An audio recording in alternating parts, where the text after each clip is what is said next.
morning, everyone. Welcome to the Aurum podcast, where we discuss all matters regarding building winning teams. I'm your host. My name is Tony Curry, and I'm so glad that you could join us today, this Saturday.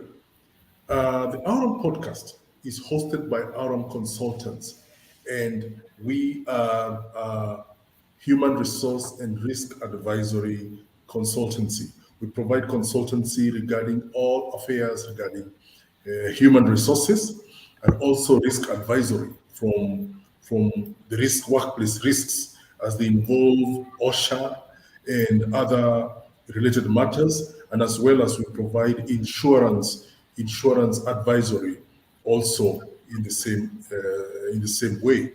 Now, today with me is the usual crew that we normally provide these broadcasts. First and foremost is the managing director of Aurum Podcast, of Aurum Consultants Limited, sorry, Madam Zipporah Courier. Welcome, Zippy. Thank you, Anthony. Good morning, viewers. Good afternoon, good evening from wherever you're watching us from. I'm glad to be here this morning and looking forward to an interactive conversation. Awesome. And with us is the HR specialist, the consultant to consultants, Martha Thuku. Welcome, Martha. Thank you. Thank you, Anthony, and good morning, viewers. You're welcome to share with us this podcast today. Thank you. Thank you. These two ladies are certified human resource professionals gazetted by the Republic of Kenya. And therefore, that's why they have the titles of CHRP in front of their names to signify they are licensed to practice. Indeed, to have this podcast to discuss about building winning teams, it's very important to know that you're dealing with people who know their stuff. Now, this month of February, we've been discussing employee experience, the experience that employees undergo when they join an institution from the time they enter. They make the application, they qualify, they enter into the workplace, into your company, into any company, into organization, whether it's a corporation, whether it's a SME, whether it is a government institution, whether it's a non-government institution, whatever it could be. Employee experience is the same, and it is very critical for businesses, for directors, for owners, for top managers to understand the importance of the employee experience, because that is what makes or breaks, that is what makes your company or your organization be an attractive place to work or find itself having a high turnover because of lacking to understand this secret formula of attracting and retaining employees. And today, as we talk about the employee experience, we want to specifically talk about attracting and hiring. That is, when you're trying to get the best candidates to work for you, how do you improve the candidate's experience? Because when you're looking to attract and hire top talent, you need more than just a standard job listing and interview. You must strive to make your recruitment process something special that candidates can look forward to. And I'm sure some of you are wondering, how do we do this? So today, we shall deconstruct the concept of the recruitment process that improves the candidate experience. Zippy, let me start with you. Somebody may be looking, an executive may be listening to us and wondering, okay, you guys, you are talking about making the candidate's experience nice. What's the importance of this? So, to that curious executive, entrepreneur, top manager who is wondering, why is the candidate experience important for the recruitment process? Zippy, probably you can start the ball rolling in discussing this. Thank you, Anthony. I was hoping you'll start with Mother. She's the expert in recruitment. But let me say this. I'm just thinking about how we keep on talking about employee engagement and talking about retaining top talent. And it makes me just go back to the whole process of bringing new employees to the organization. So when you're looking at the employee experience, we are looking at, when we start this journey of bringing someone to the organization, how do we start it? What experience do we offer the people who are looking forward to working for our organization? And when you're engaging different candidates, that experience they get, how they feel about your organization, whether it's good, whether it's bad, it influences actually their decision whether they want to apply for this job or whether they're going to accept the offer, assuming that they've gone through the process.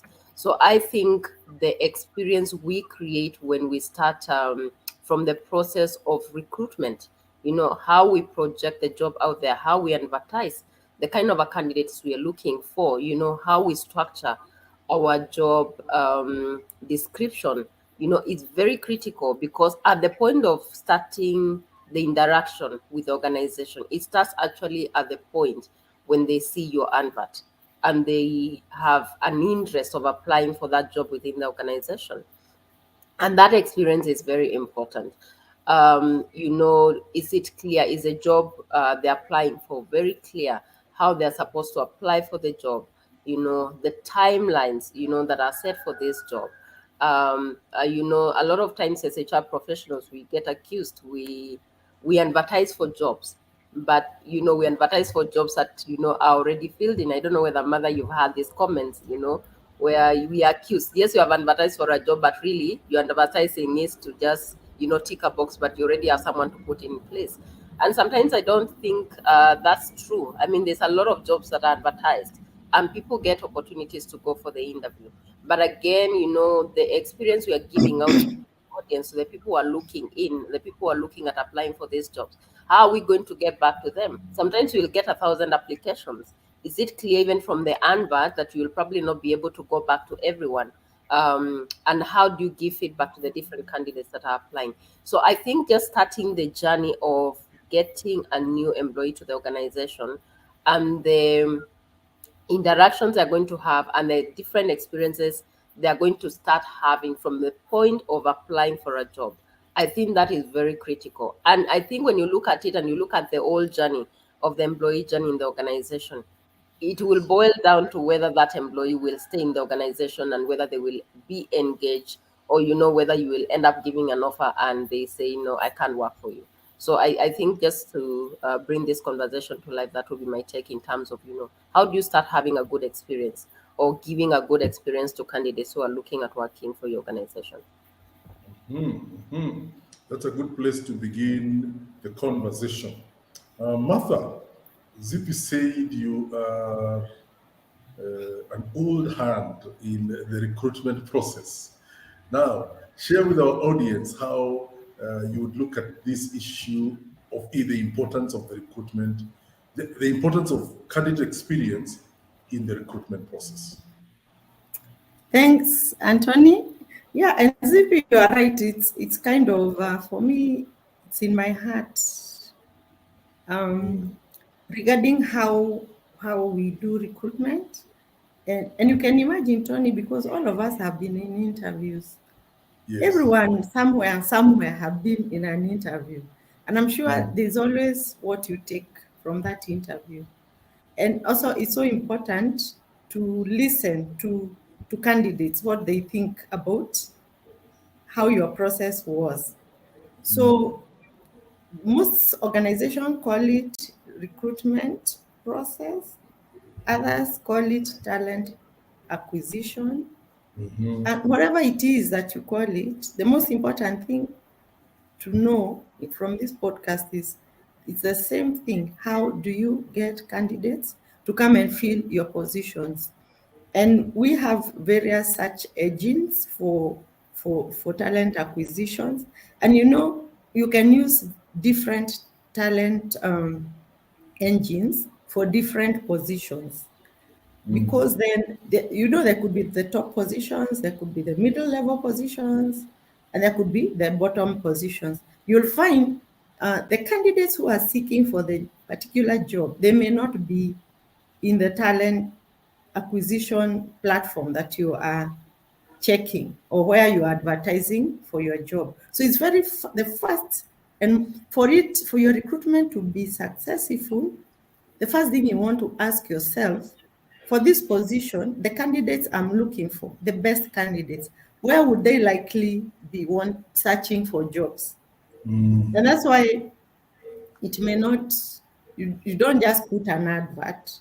You decide this advert, I can put it in a general place for like any other place, but then you need to actively place that advert in the engine where you know that particular kind of candidate will be looking for jobs. E.g., we have Relief Web, we have Directs, we have Search, we have Glassdoor, we have search engines that you'll find some clique of candidates or positions will always go there looking for jobs. And it's so important because then that target hiring. And then also, you also think through, there are some positions that are general, and you'll find like what my experience has been, most ops positions, you'll find the talent in Kenya easily. There are some positions, Tony, you can post. Even if you post maybe in the newspaper, you'll just find like 1,000 applicants because the talent is available. And there are people, because the universities are releasing graduates every day, every time, every year. So that talent is there. But there are some positions, especially the top, very top positions, you might find those people are not looking for jobs. So you also need to think how you're going to attract the best candidate for that position. So those are things that should go through you as a HR person before you even place the advert. One other thing that could be helpful is that you need to be very clear, and Zippy has said this, with the advert, the JD, the job description that you're going to send out. It needs to be very clear, shouldn't be hazy, so that you know you are able to attract the person you are looking for. Tony, there are times have you ever tried to recruit and someone comes in and you just find it's a mismatch because the JD was not very clear. And that's why ZP was insisting there must be a clear job description for this role, so that when you read it, Tony, you can place yourself in that job and you say, this is my job. So that is very clear. The one that you're going to advertise, it must be clear. Then that application process needs to be easy. You, at times, when you have posted a job and you say, click this link, and then they click the link, it's so important that when I click a link, I'm able to navigate through how I should apply for this position. Some links can be very technical, and so you take long to apply. If this person who wants to apply is really not keen on the job, and then they get a hitch within the application process, they will just stop applying and move on. So it is very important that the application process is very clear. So I have kind of dissected on you as the HR when you are advertising for this job, and how you will do it. You will find some jobs may not need to go out because you have talent within the organization. So you also may need to just post that job internally, so that the staff are the ones who are competing. So you need to think through the position, so that when you're applying, you know the people you are targeting. If it's an internal application, you are targeting the internal only, and make sure in that advert it reads internal candidates only. So that's one thing. The other thing is about let's move to the next level. So people have applied, and Zippy has said, like I said, like for ops positions, from my experience, I don't know about your experience, you'll find quite a lot of candidates, and you have to navigate through the selection process. So in your system, most people use a system. Those who don't have a system, then it can be a bit tricky, but most people will use a system where there is an email address, forward your CV to this.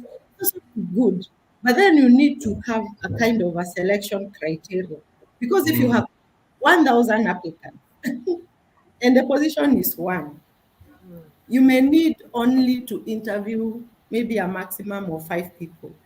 So how do you select the 5? Versus the 1,000, and giving each and every 1,000 an opportunity.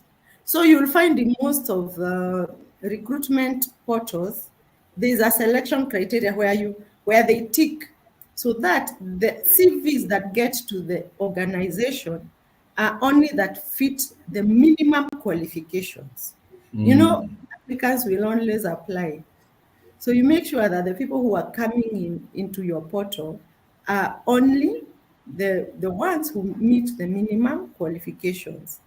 So that's the other thing. So that now that it's not all of us 1,000 who are going to get into the back end of the portal, then you need to put something in your system that will respond to everyone. E.g., something like you thank them for taking time to apply for the position, and you can say we normally receive many requests, something like only the people who meet or the successful candidates will be responded to.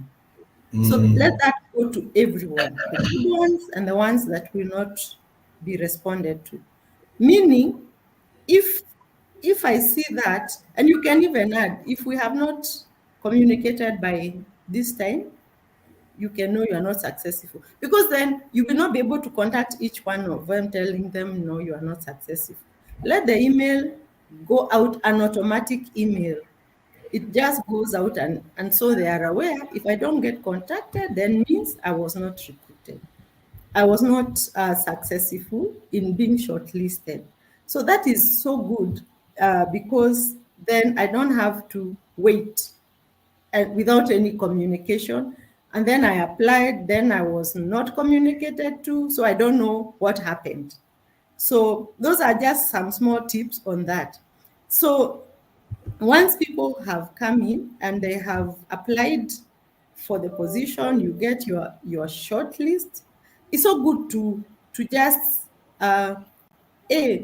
select a very good panel that will be able to give you the right candidate for that position.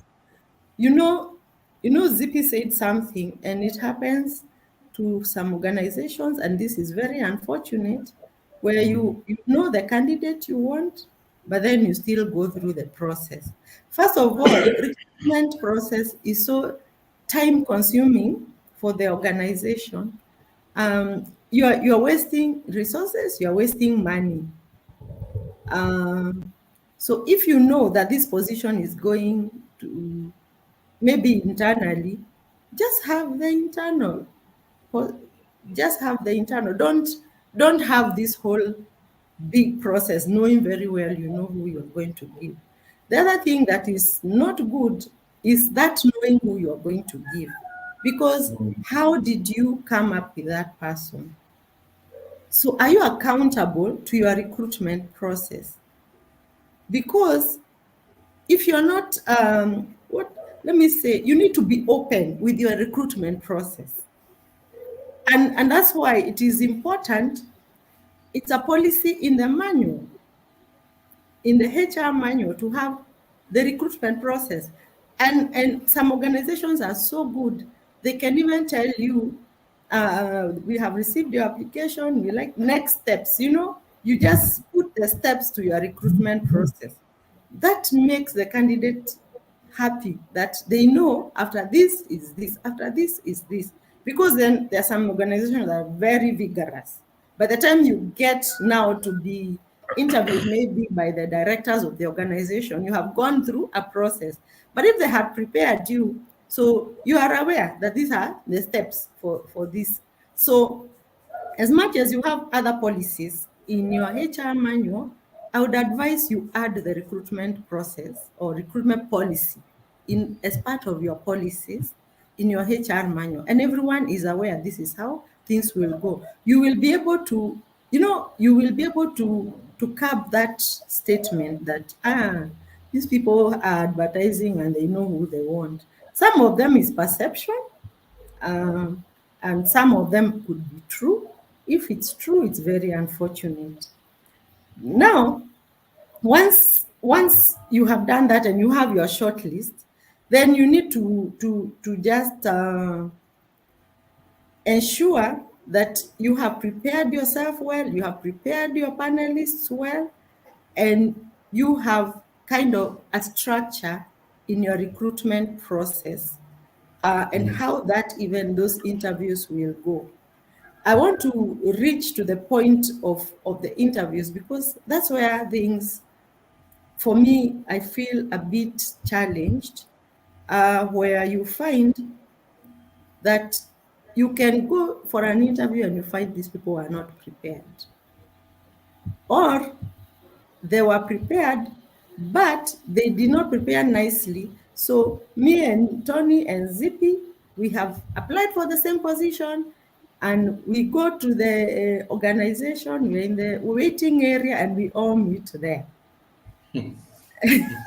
And what we are doing, we are just discussing ourselves. And then you can discuss your experience just entering that organization. Like another time, a few years ago, I was in this interview where we all met. And the person who actually who found me, they had been scheduled for a time before me, but they had been put in another office somewhere and they were forgotten. So they had gotten there 2 hours early, but I was going to be interviewed before them because these people forgot them. So finally, they remembered her before I could enter. So she came and she asked me, what time was your interview? I said, my time is now. She said, but my time was 9:30. That was 11. And we started discussing, and she started asking me, what kind of organization is this? Me, would I want to leave my job to come to such an organization? So already we were entering that interview knowing we don't want to work there. We didn't want to work there. I mean, they didn't even apologize to us. It's like, there are some organizations that have this mentality, I'm giving you a job, duh. So they mistreat you, you don't have good experience. But I can tell you, Tony, we got feedback from that organization and we said no. They wanted a few people, but us, we say no. Me and that girl, we say no, because we didn't want to be part of that one organization. But then we learned the culture of that organization from just that small thing that they put. So our candidate experience was so bad, and we didn't want that job. So you see how it can give effect. So if I hear Zippy telling me I'm going for interview in this organization, I'll tell you, there. Me, I would recommend you don't go. Wow. Because you won't adjust to that culture. So maybe, I don't know how far we are discussing today. Was it, if it's just the recruitment process or the adverts? Let me stop there, and maybe Zippy, you can chip in more. Thank you. Martha, I'm just listening to you and I'm laughing because a lot of times as employers, we think we are doing candidates a favor by giving them a job. And sometimes when we take that kind of an approach, It's completely wrong, because we have to realize the times of employers being the ones who, it's like you're doing someone a favor long gone. This candidate is actually interviewing you. In as much as you're interviewing them, they're interviewing you as an employer to actually see whether they want to work for you. So a time has come when organizations also need to project their brands out there as this is a place actually for you to work, and you will get a lot of benefits working from us. So those experiences we give these candidates, I think, are very critical for them to be able to make a decision. And Mother, you're sharing about, a bad experience. And I was checking out, statistics about candidates who have rejected offers or who have had a bad experience, at least a bad experience in the interview process. And the statistics are crazy, over, 60% of candidates have at least one bad experience in the process. So what does that mean for us who are recruiting and employers who are looking at attracting this candidate? This candidate might still end up taking the offer. But imagine if already they've had a bad experience in the process, what that means for them in terms of settling in the organization. They'll probably take this job because either they are desperate and they just want to step in as they look for another opportunity, or they will be there and they will be very unhappy because again of the experience they've had that would give sometimes wrong nuances about this organization, that will project a wrong culture about this organization.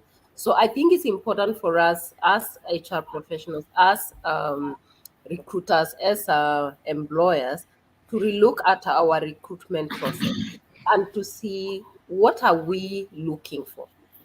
Mother has talked about, sometimes you just need to recruit internally. And again, let me go back a little bit. When you're starting the process of recruitment, and I think sometimes we look at recruitment completely from the wrong perspective. We already have a job title in mind. Instead of looking first at the gaps we have. So first identify the gaps that you have in this organization or in this particular department. Understand these gaps. Understand what this person is supposed to be coming to do. Then work backwards in terms of coming up with a proper job title. Because a lot of times we end up giving a job title and advertising for a job that is actually irrelevant to the gaps we're having in the organization. So we need to look back and say, okay, what gaps do we have? Can these gaps be filled internally? Yes or no? They can be filled internally. We need to look out and get someone. So if this person is coming, what kind of a person are we looking for? What kind of qualification? What kind of qualities are we looking for?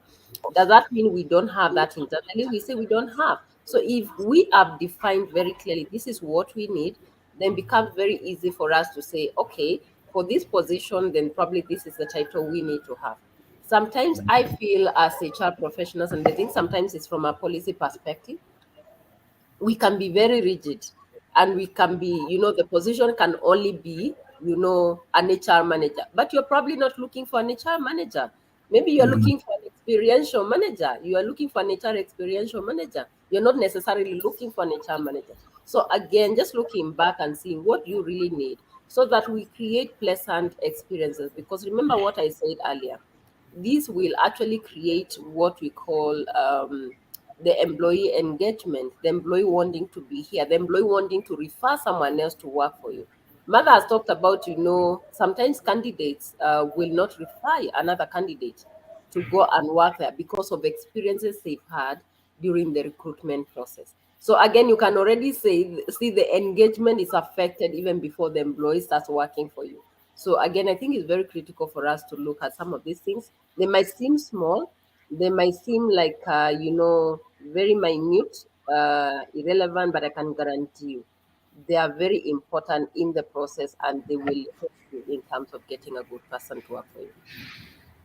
Indeed, indeed, indeed. Ladies, I like the way you have brought up the fact that the recruitment process is both the recruiter and recruitee, if I could call them that way, sizing each other up. The recruiter, the company that is seeking to attracting and hiring an employee is obviously it's the one that initiates the whole process, puts up adverts, as Martha has alluded, as if you've alluded. There are various sites where you can attract different types of employees. If you're wanting employees at the lower cadre, then there are certain sites that you put an application there, you put an advert there, you'll get 1,000 applications. But you're needing probably somebody at a certain senior level, supervisory level, then you need to target at a different, the sites to go for. If you're needing at the very senior positions, then those are not things you put in the newspapers or even in certain sites. You've got to target accordingly. And then the second thing, as Martha, you've alluded, the issue regarding the person applying, the applicant, is also sizing up the company that they are working in. I remember my own past experience. There are places I go and I would sit and I'm thinking, dude, am I sure I want to come and work here? They are on time, everything is okay, but the process is a bit shambolic. Like what happened with you, Martha, and your colleague. You're thinking this process is a bit shambolic. I'm not sure whether I want to come. Or it could be you've gone for an interview and the panel. I remember one time I was looking to get a job with a certain bank. I was looking to shift my career in a different line of, different line of, within the same career but a different. And I went for the interview. And I don't know whether you, Zippy and Martha, whether this is something you have experienced. You sit before a panel of 4, and their faces look like the faces of lions. They look like they're ready to bark. I remember, I've never forgotten. The faces of these individuals were like the faces of lions. Let me say lions. A lion is a dignified animal, but they were very intimidating. The questions, there was no empathy, there was no sympathy. By the time it was ending, I knew, even if they call me, if this is the HR, because they introduced themselves and one person was the HR, and there was also, the head of department that needed a place to be, the gap to be filled. And, I was looking at the HR person for a bit of sympathy, a bit of understanding. But I remember, even when I walked out of that place, I was like, even if they call me, I'm not sure whether I want to go there. And they're places too. And I'm like, I'm praying. By the time I'm finishing the interview, I'm really praying. I'm praying, man, Lord, make a way for me here. Because everything, the experience was brilliant. The reception, the place, the whole interview process, the way they sold the company, the organization to me as the candidate, who they are, what they are looking for, what they are doing, where they are stationed in the market. And I'm thinking, I wish. And I remember applying in that organization multiple times. I only got to be interviewed once, and unfortunately, I never got to work there. So, ladies, just to bring, the compare and contrast the whole process. I like the fact that you've brought up the issue that the JD must be clear. Zippy, I like the fact that you've said, you're not just, for example, hiring a HR manager. You've got to define internally what specifically you're looking for. HR experiential. Some of the people who are applying might not understand what that means. But if the JD describes, in a nutshell, this is what we are looking for, then somebody, I know I've been sent, even now as an entrepreneur, I've been sent jobs, people saying, hey, Tony, try this. And I look at the way they have described the job, say on LinkedIn, for example. LinkedIn is a very good site to do these things. And you look at it, you're thinking, wow, the person who crafted this job description really thought through about what they want, about what is supposed to be achieved, and the person they are looking for. So the candidate experience, me speaking as a host, my own experience, that is how I think it works out. So that you as the recruiter and you as the recruitee both are in agreement. This is what we want, and I believe that will bring an amicable end. I don't know whether you have anything to say about my personal experience. Yes, Tony, I can add something. It is it is a challenge that you can have someone interview and they don't want to work with you. And it can be even a worse challenge that someone takes your job and then they come, especially the people who report to CEOs, and where CEO is the only one who seems to know what this person is coming to do. Meaning, even when you are coiling that JD and all, you just did it yourself. You did not educate, as a CEO, you did not educate the other people who will be interacting with this person, why you need this person and what they are coming to do. So you can imagine, Tony, fine. So maybe the organization is nice. They didn't have such bad experience in the interview. Then they come in and no one else knows what they need to do. And the CEO is out of the country. So I have had 2 experiences of that. And as the HR manager, someone comes to me, and that's why coaching really for me worked for me, because I was able to coach these people so that they can catch their niche and engage the people they're supposed to work with, even without the CEO there. But by one of the candidates, by the time they came to reach out to me, because I didn't realize that is happening, was when they were about to leave, like after 3 months. So I asked, how is it going? Martha, I've just been free. I have just been idle. Everyone is waiting for me to wait for the CEO. No one knows what I need to do. So I also realized even him, he wasn't keen enough to reach out, because it was a vibrant organization. And as long as you didn't reach out in that organization, no one will come to you to tell you what you're supposed to do, because you report to the CEO. So there are those dynamics. So that candidate was actually not going to continue after probation. He was resigning until when he came to me and I stepped in and I gave him some tips on maybe how he should approach that thing differently, because then waiting for the CEO is not a good, for me, I didn't feel like it's a good indicator about him.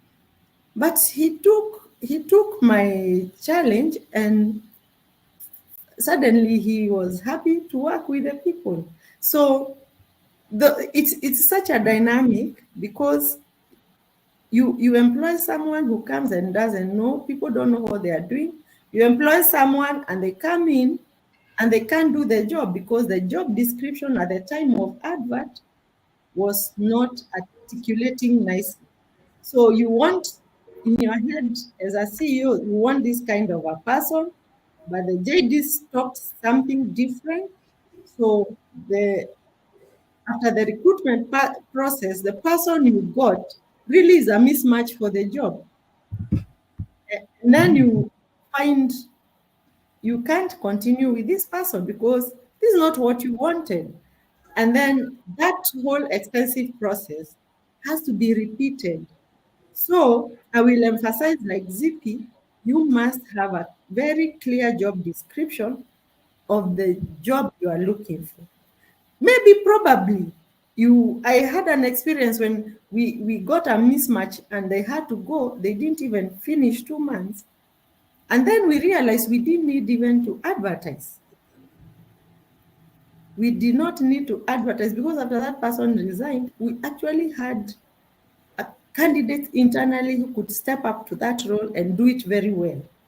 So thinking through a position before you advertise is so important, because recruitment process or advertising or something, you means that it's the beginning of either success with the organization or failure with the organization, because what you advertise, the candidates you get are the ones who are going to work with you. Are they competent candidates, or are they going to be people now you have to drag along because the labor law says you can't just sack someone. So you can be stuck with what I had someone call dead wood.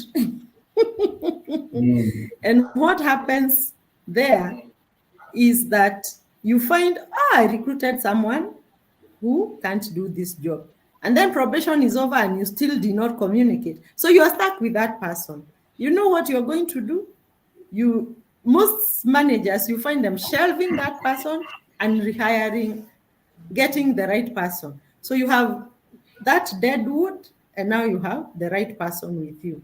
So the organization gets kind of choked with these people who now they can't get rid of, but there are people who can't do the work. So that's why it's so important. Recruitment process is one of the most important, because then in an organization, because the people you attract, those are the ones you're going to work with. However, I can also put a disclaimer here, and I said your culture also attracts the people that fits your culture. So you get what you have. You get what your culture allows. So and we have said severally, everything starts and ends with culture. And we said also culture eats strategy for breakfast. So as long as your culture is kind of not correct, or I don't even know which word to use, you will attract the kind of people that will fit that culture. If your culture is let me call it harsh, and you get someone who has come from a flexible culture, who is a very good candidate, I can promise you those people will not stay. So even as you check with your recruitment process, and we insist, it's so important for organizations to kind of define the kind of culture and work towards to having that culture, so that they can attract the right people, so that now they can make the organization vibrant and you have your profits. Thank you very much. Yes, Zip, you have anything to say as we come to a close? I'm just listening to you and to Martha, and I think this is a very wide conversation that probably we need to continue in the next coming weeks. But I'm going back to the first experience I ever had as a new job seeker. And it was from one of our very big reputable organizations in this country. And I'm telling you, the level of intimidation was so scary. And I think as we are talking about the experiences we are giving to would-be employees, it's important for us to realize an interview is an opportunity for you to get to know me better. It's not an opportunity for you because you're in a place of power or a place of authority to intimidate someone who is actually seeking this opportunity. Because the moment you actually give that kind of vibe, already that's a culture that is projected. So this person already is seeing this place that I'm coming to work that is so intimidating, that is so scary, and it will not bring out the best in me. I will be seated there, sweating bullets, and probably tongue-tied, not being able to respond to simple questions simply because of the demeanor of the people I'm meeting. I found myself in interview situations where actually, and especially with the young people who have not had a lot of experience, I found myself in situations where I'm actually coaching and mentoring them in the interview process. Because you realize this person really is completely lost, and you know for a fact they will not get a job or they will not be able to get this opportunity. And they live there, with the hope that they will get. And there are some, my heart has gone out to them and I've been clear. Unfortunately, I mean, just looking at your experience, you will not be able to get this opportunity. But perhaps, probably, you can try and do this, and approach these things from this direction. So again, just being humane in the way you handle these situations. And I think we'll talk about, then how do you handle the candidates when they come for the interview, from when they walk in or from the time you give them instructions. How do we do this so that we create an experience that is important and an experience that would outlast? And because you can see, I already have, very bad memories of my first ever interview as a professional. Fortunately, it was not in the HR profession, because I think that would have scared me off from ever working as an HR. So again, just creating, an environment that is, friendly, an environment that helps people to bring out their best, I think is also very important. Wow, wow. Ladies, our time is really gone and we have just started the conversation. Indeed, we will pursue it. We will do this, we will do part 2 of this conversation next weekend, because this indeed is something that I think anyone who has ever sought for a job has either very good experiences or experiences that are not very nice. And for recruiters and employers, then this is something that you will find that is very critical in how do you recruit right, both internally and externally, as Martha has given us that particular angle. Now, our time is really gone to our viewers and listeners. In fact, it has actually surpassed what we had intended to, because the beauty, the meat, the info concerning this particular subject is very wide, and we will continue the same next week, discussing how to improve the candidate experience while seeking to attract and hire the right candidates. So, if you're out there and you've listened and you're wondering, Tony, what you guys have brought up are very interesting points, and as a business, we are struggling. We have recruited, like Mother alluded, we recruited, then we realized we didn't get the right fit. We recruited again. Now, looking at the way the employment laws work in Kenya now, we have 2 people who have come to do the job. One is Deadwood, the other one is the correct person, and we are wondering what to do. If that is your case, you've been getting the recruitment process wrong, kindly get in touch with us. Here at Aurum Consultants. We are specialists in the recruitment process. We do recruitment for our clients. For even if you're not a client, if you want to reach out to us to help you in the process of recruitment, you can get in touch with us via the email and other contacts at the bottom of your screen. We would be glad to be able to help you and be able to help you get the recruitment process right from the very beginning until the very. Even if you need to help you recruit internally from your own team and do the recruitment process to get the right candidate, that is something we would love to do. So, having said that, we've come to the end of our podcast today, and we are glad that you could join with us. Next week, we'll continue discussing the same. So, make sure that you join with us next week, same time, same place, that we can continue having this conversation. So thank you, Martha. Thank you, Zippy. Thank you for the time that you've created. And indeed, we look forward next week. And who knows, we might even have an extra expert. Somebody who is probably Zippy. We might probably get somebody who is an entrepreneur, business person, to tell us their experience. Probably they have done what Martha has just described. They hired somebody and then they were wondering, okay, what did I just do? I had a Deadwood, I had somebody not fit, and now I don't know what to do with them. I've gotten somebody else, and now I'm looking for ways to exit this person legally. Those are some of the conversations we always have here at Aurum Consultants. Thank you for taking your time to join us, joining with us today. As you can see at the bottom of your screen, you can always get in touch with us via social media sites like Facebook, YouTube, and LinkedIn. And our website is so available, you can also get in touch with us.